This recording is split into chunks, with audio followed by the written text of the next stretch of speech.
Part 1.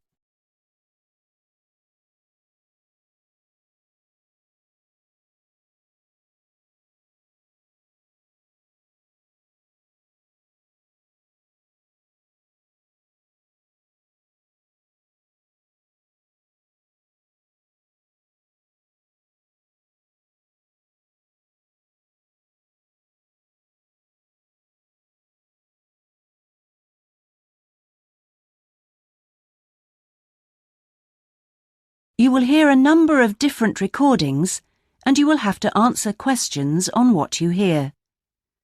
There will be time for you to read the instructions and questions, and you will have a chance to check your work. All the recordings will be played once only. You will hear a conversation between a student and a job advisor. First, you have some time to look at questions 1 to 5.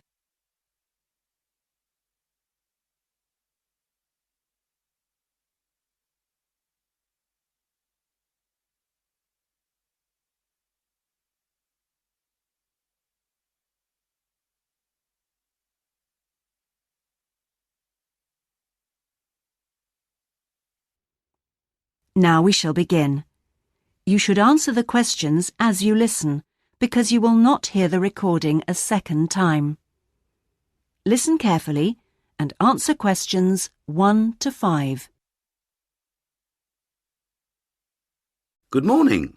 Oh, good morning.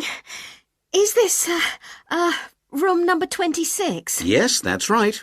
So, is this the Student Job Centre? It certainly is. How can I help you? Well, actually, I'm looking for a job, a part-time job. Do you have anything available at the moment? Yes. Are you a registered student? I'm afraid this service is only available to full-time students. Yes, I am. I'm doing a degree in business studies. Here's my student card. Which year are you in?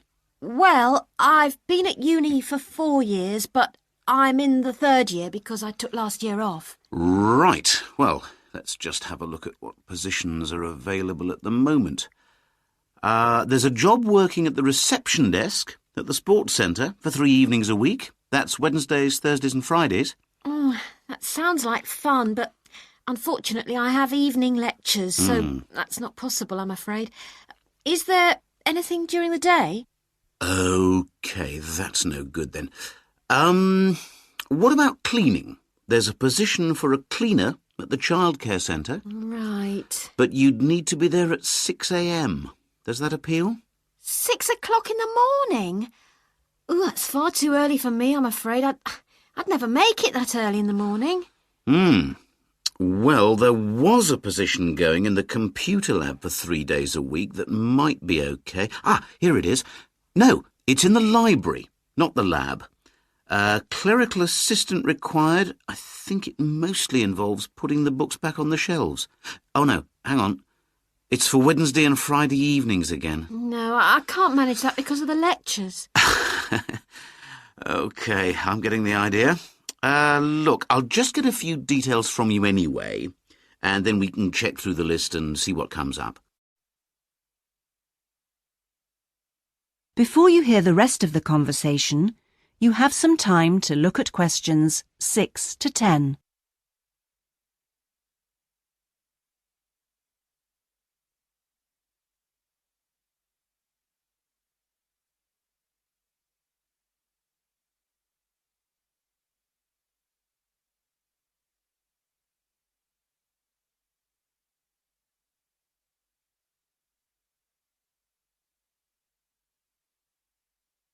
Now listen and answer questions 6 to 10.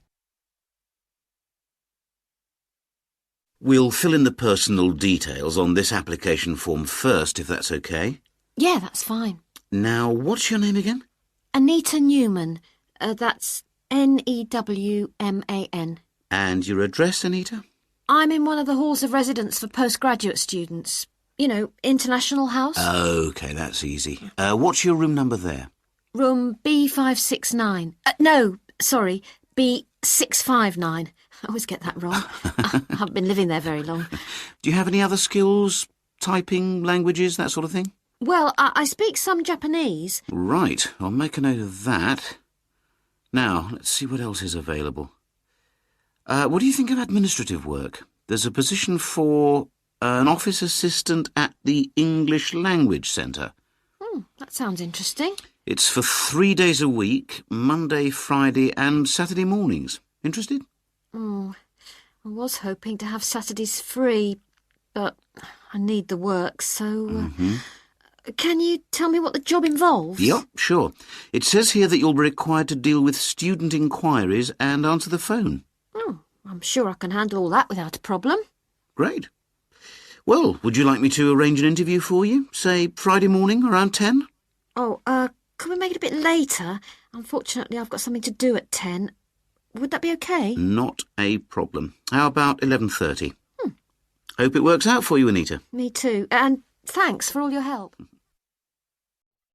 That is the end of part 1. You now have half a minute to check your answers.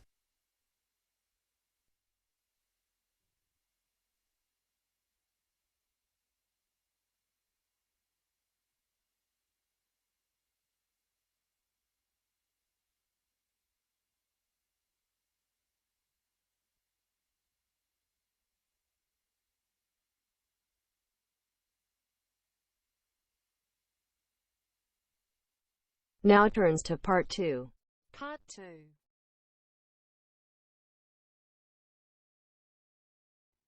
You will hear a talk given by a group offering a walking holiday to raise money for charity. First, you have some time to look at questions 11 to 16.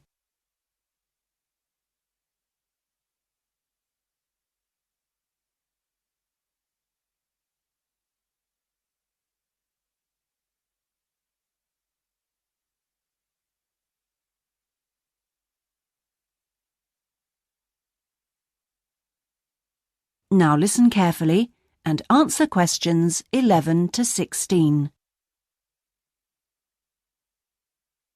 Good morning. I'm very pleased to have been invited along to your club to talk about our charity-sponsored walking holiday for education aid. I'll start by giving you a brief overview of what it entails. First of all, let me explain what we mean by sponsored here. This is where people promise to donate money to the charity if you achieve your goal. In this case, to walk a certain number of miles.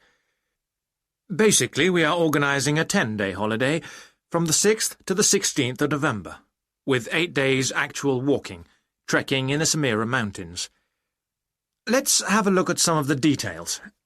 We require you to raise sponsorship money of at least $3,200, paying $250 of it up front as a deposit, and the rest in stages throughout the year. Out of this, about 35% will go on your expenses, and that leaves 65% guaranteed to go to the charity. Which brings me to the most important part. This trek is being specifically organised to help education in the Samira region. Last year, we helped train teachers for the disabled, and this year we're focusing on the pupils. Each of the walkers' sponsorship money will go to help an individual special needs pupil in one of the mountain schools. In the second part of the talk, I'll be giving you a lot more details. But back to the basic information. Age limits. This is the second time we've run this kind of holiday, and on the first we even had an 80-year-old. But we found it was wise to establish limits this time. You have to be at least 18, and the top limit is now 70. Though you need to obtain a health certificate from your doctor if you are over 60 years old.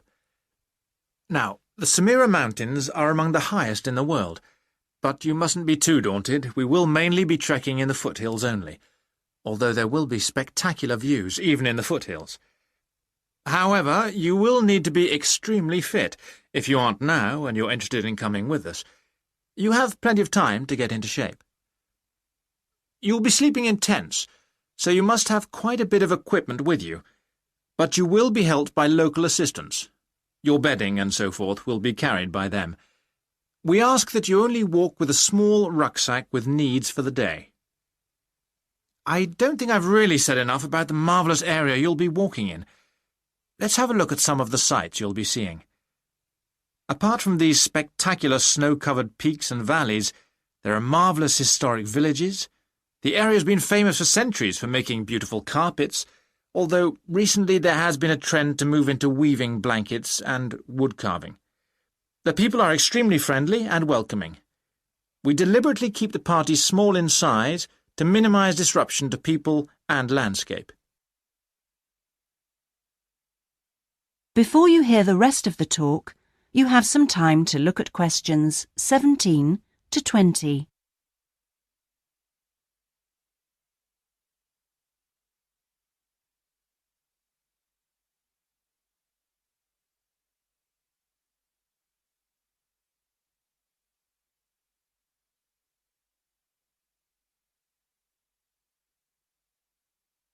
Now listen and answer questions 17 to 20. I hope that there are still some people interested. I will be distributing leaflets at the end where you can find out more information.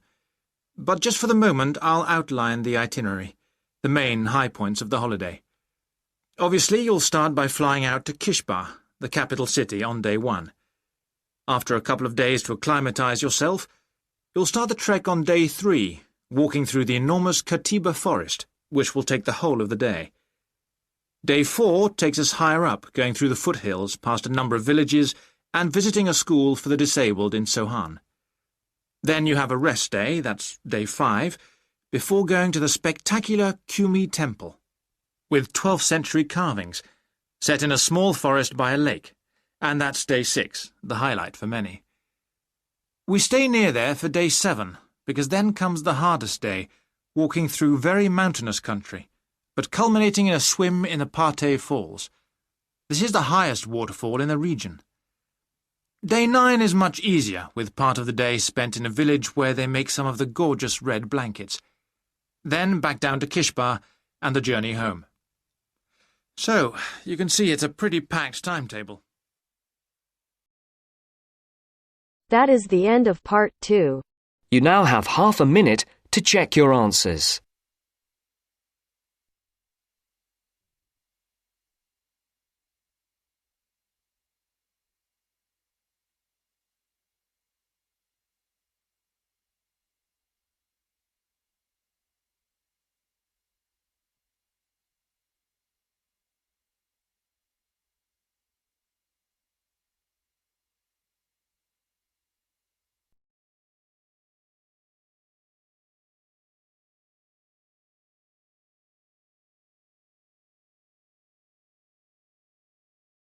Now turns to part 3. Part 3. You will hear part of a seminar on ocean research given by a climate scientist. First, you have some time to look at questions 21 to 25.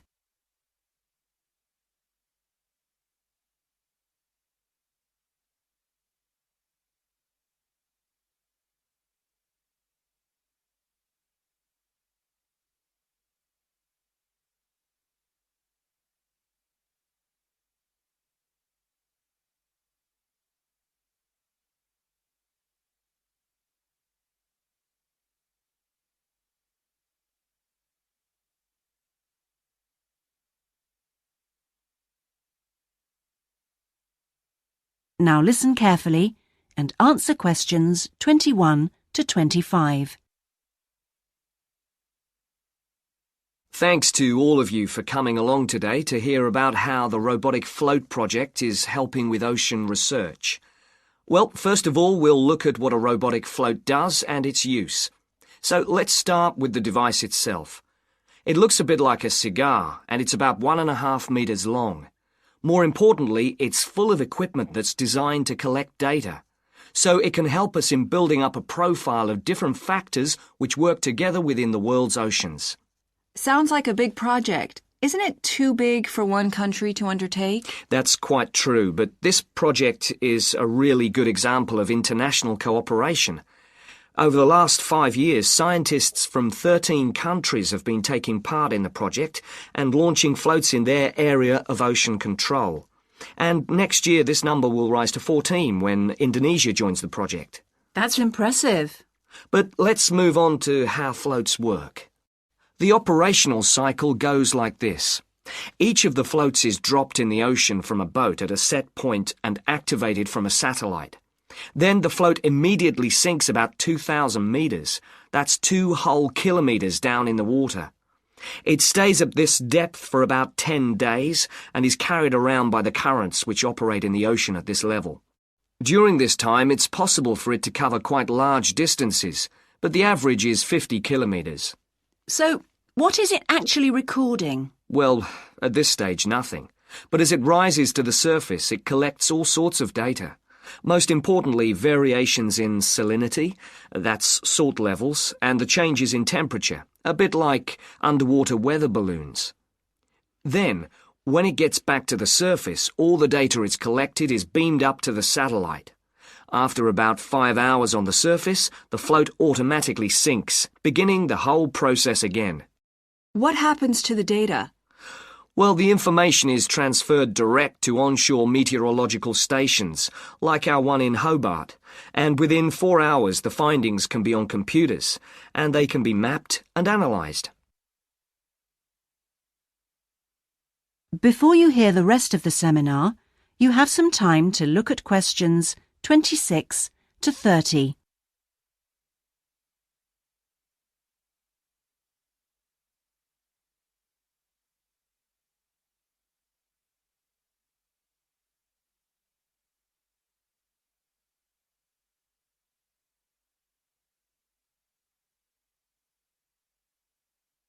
Now listen and answer questions 26 to 30.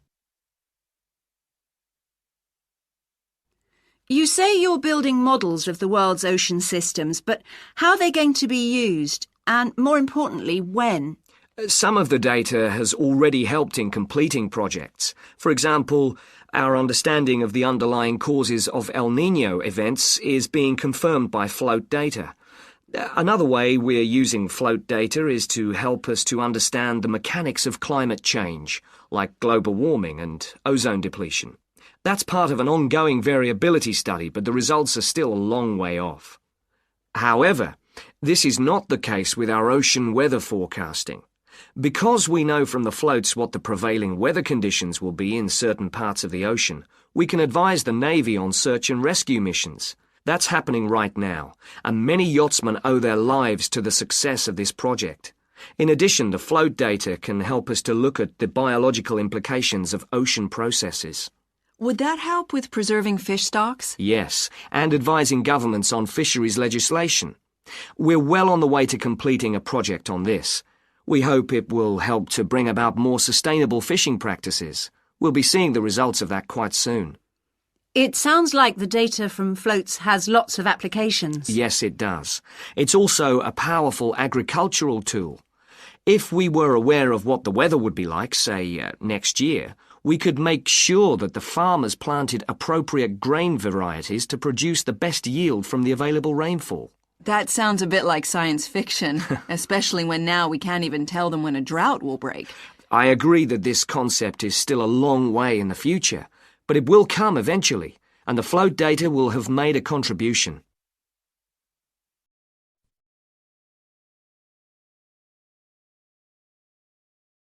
That is the end of part 3.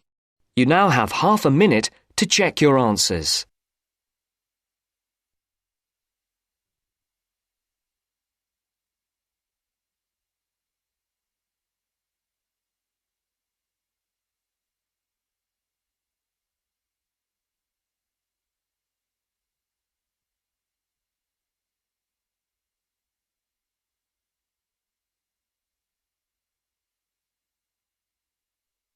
Now turns to part 4.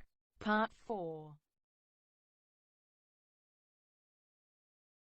You will hear part of a lecture about hotels and the tourist industry. First, you have some time to look at questions 31 to 40.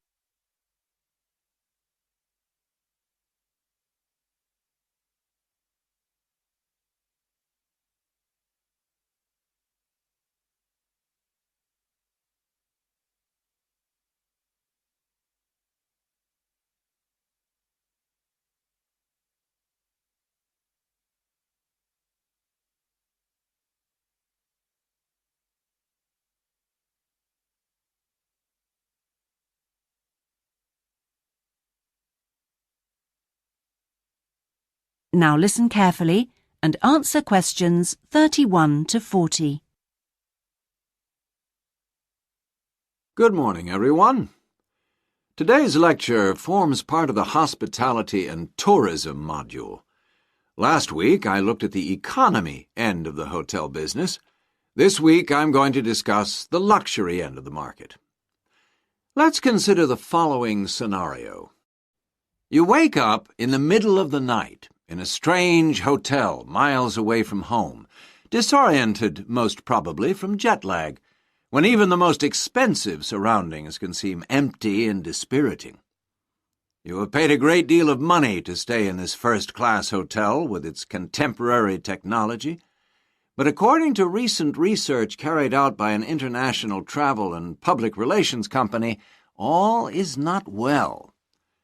The research suggests that even the most opulent, luxurious hotels seem to have underestimated the most basic needs of their customers, be they traveling for work or pleasure.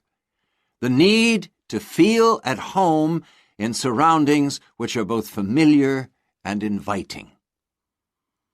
Do these findings, however, apply only to hotels situated in particular areas? Is it possible that the external environment can affect a guest's well-being? The company's research covered a whole range of different hotel types, both independent hotels and those which are part of large chains. They investigated chic so-called boutique hotels in the heart of downtown business districts, stately mansions located in the depths of beautiful countryside, and plush hotels built at the edge of tropical beaches, surrounded by palm trees and idyllic blue ocean. And the research concluded that what was outside the hotel building simply didn't matter. This is a fascinating revelation, and those of you hoping to move into careers in the travel and leisure industry would be well advised to look at the findings in more detail. But back to the main point of this lecture, the need to feel at home. What can the hotel industry do about it? And is the very idea so subjective that it's impossible to do anything about it on a global basis?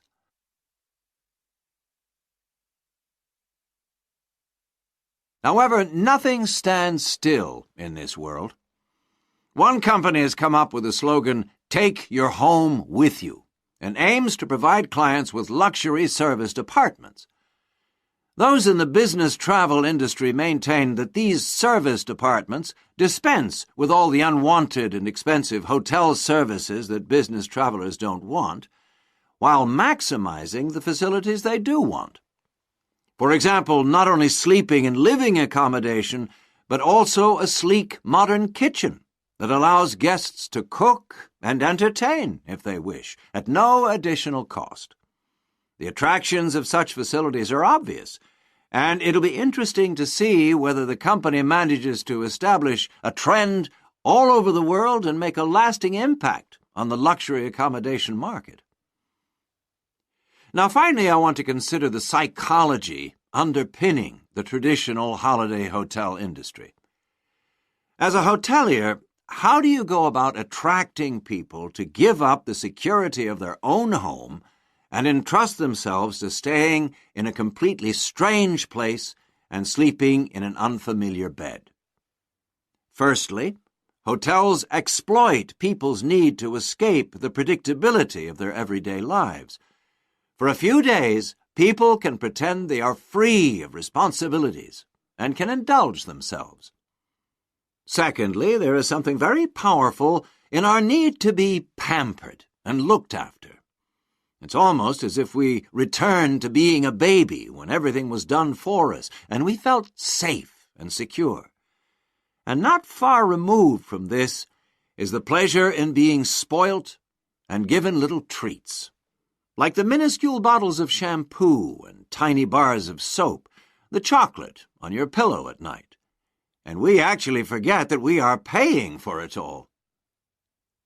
Next week, I'm going to look at eco-hotels, a fairly new phenomenon, but increasingly popular, particularly... That is the end of part 4. You now have half a minute to check your answers.